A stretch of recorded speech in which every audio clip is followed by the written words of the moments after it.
almost there. Hey guys, welcome to the Massive Iron channel. I'm Steve Shaw. In this video, I'm going to show you how to train based on your experience level. Before I get into this topic, if you have any questions or comments, drop them down below. The best topic ideas I turn into videos just like this. If you need coaching, check out the link below. I'm not a check-in once a week type of guy. I'm with you every single day. All right, so I was a little bit inspired to make this video by Jeffrey Verity Schofield's video today, talking about some of the differences between training as a newbie, a beginner, and training when you're more advanced or a little bit more advanced.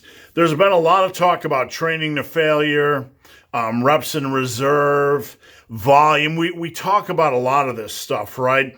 I want to kind of piece things together for you, or present a very simple structure that you can remember moving forward, or when you can use to view as a lens to view conversations when we talk about training to failure, when we talk about volume, when we talk about training intensity, etc. So let's dive into things. How to train based on your level. So when you are a rank beginner, when you're new to lifting, basically you're going to have a period of time where there's this neuromuscular adaptation. You ever get under the bar and you're feeling really shaky? Your central nervous system, for lack of a better way of phrasing it, doesn't know what the heck is going on. So you have kind of, let's just say, inferior central nervous system communication. You get under the bar, you feel shaky, and suddenly you start to get more and more efficient with your lifts, less and less shaky. And some of the strength gains, not necessarily all, because the body is very complex, but some of your strength gains during that period of time, that CNS adaptation period, is going to just come from the central nervous system getting more and more efficient because of the stimulus or the pressure you're placing on it. So we call that kind of a neuromuscular adaptation period. It doesn't take long, but when you're fresh into the gym, some of the strength gains are going to come from neuromuscular adaptation rather than just muscular adaptation. Your central nervous system is saying, hey, something is going on here. It's adapting, communication gets more efficient, and you're able to push more weight. You're able to recruit a few more muscle fibers. So that's the very, very beginning stage. Now you're getting into the true, during that stage, you don't need to train to failure. You don't need to worry about volume. You just need to worry about training 2 to 3 days a week with some kind of reasonable rep range, just to get used to the exercises, used to the demands of the exercises. During this small little break-in period, we're not pushing hard at all. So we move into the kind of novice beginner stage, whatever you want to call it, whatever definition you want to give it. Now, during this stage, and this is the point that Jeffrey made in his video, and I think it's an important one, and I'm thankful that he kind of kicked me in the head about this because it's something that isn't taught enough. That when you are a beginner, you don't really need to worry about failure. You don't really need to worry about volume. Just getting in those first 6 months and doing your 3 sets of 10 and progressing, slowly progressing is enough. You're doing something you haven't done. You're getting in and doing all these barbell and dumbbell and, machine lifts and body weight stuff. You've never done them. So like for a block, I don't like to toss up arbitrary time periods, 4, 6, whatever months it is, right? You don't need to worry about training to failure. You don't need to worry about how hard you push sets. You don't really need to worry about volume. You just need to be consistent. You need to get in and get your reps in, and you need to slowly start to progress. So I'm not saying you can't take sets deeper. I'm just saying it doesn't matter as much because your body's going to respond. If you're in there slowly progressing at like 3 sets of 10 on the bench press, and you're not pushing really not a lot of sets really deep, it doesn't matter because the body's going to adapt. You're going to build muscle during that newbie or break-in phase. You still have to have progression, but really we just need to worry about some form of progression and not about volume or how hard you're pushing sets or reps in reserve or training to failure. We don't need to worry about any of that. We need to worry about consistency, getting in our good quality exercises, slowly progressing. And you're going to build during that stage if you are progressing at a reasonable rate. And again, maybe a few sets are close to failure. That's fine.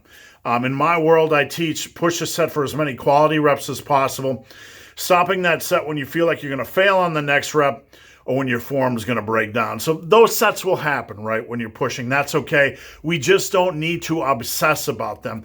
Just pushing during that period of time and pushing for progression and being consistent, you're going to pack on muscle because everything is new. All right, so you're at the late beginner stage. You've passed the neuromuscular adaptation stage.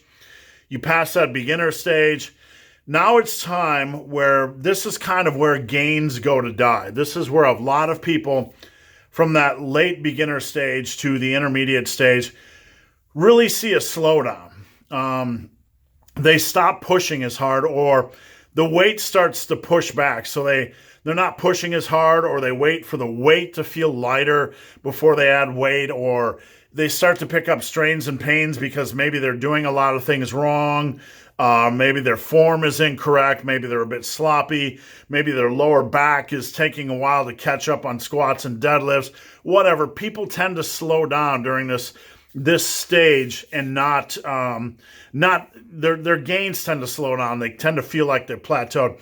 This is kind of the area of your training when you're starting to push sets deeper, harder. This is when the hard work kind of matters, when you need to start pushing more sets for quality reps, maximum safe quality reps.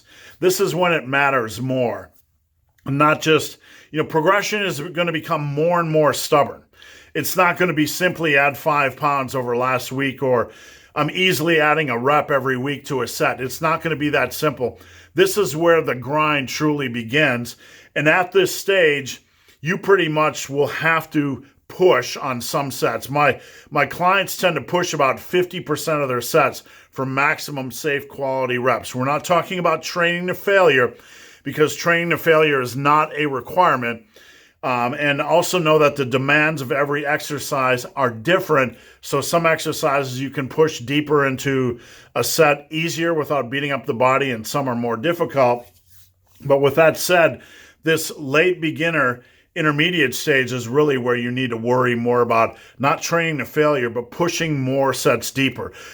You need to push probably at least one set per exercise for as many safe quality reps as you can.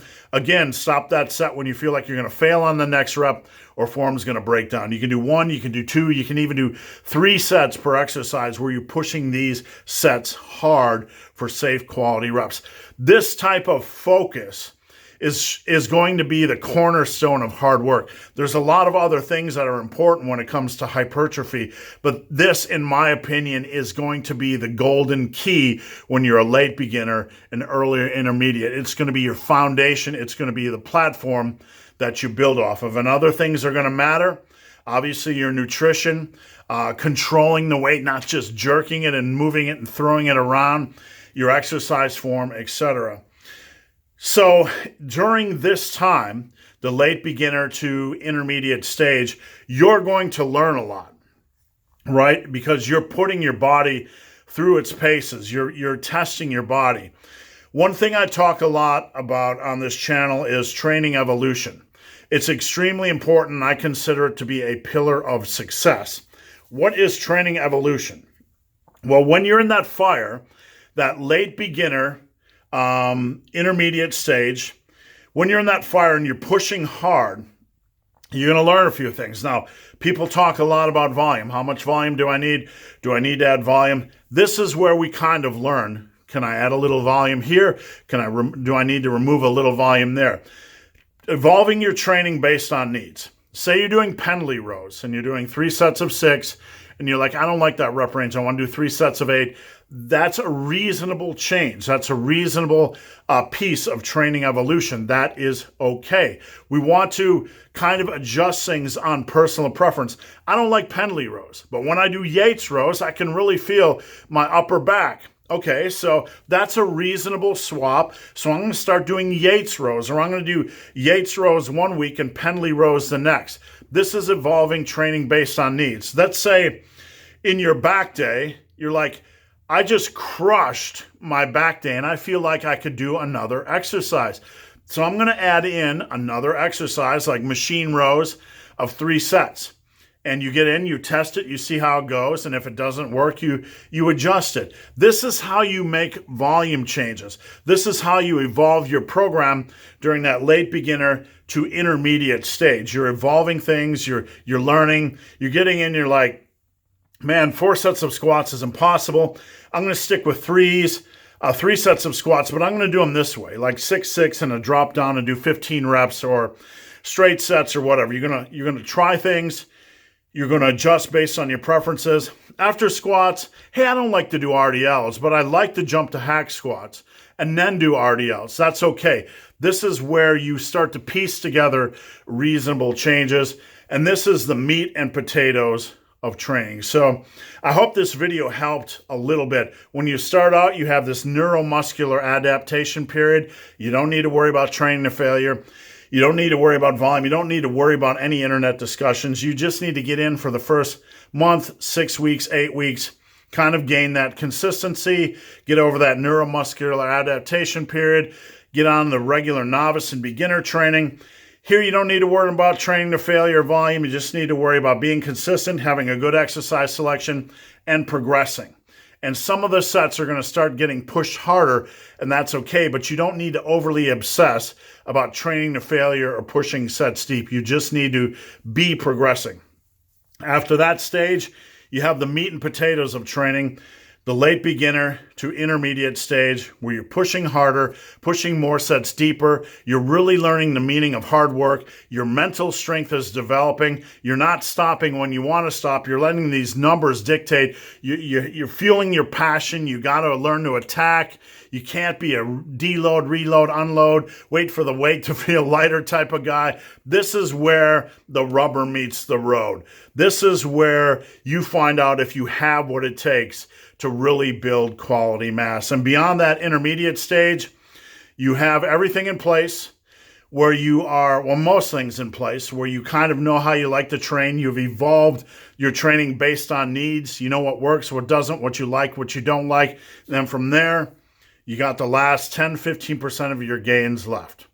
So guys, hope this video has been of some help. If you have any questions or comments, drop them down below. If you made it this far in this video and have yet to subscribe to my channel, please do. I'd appreciate the support.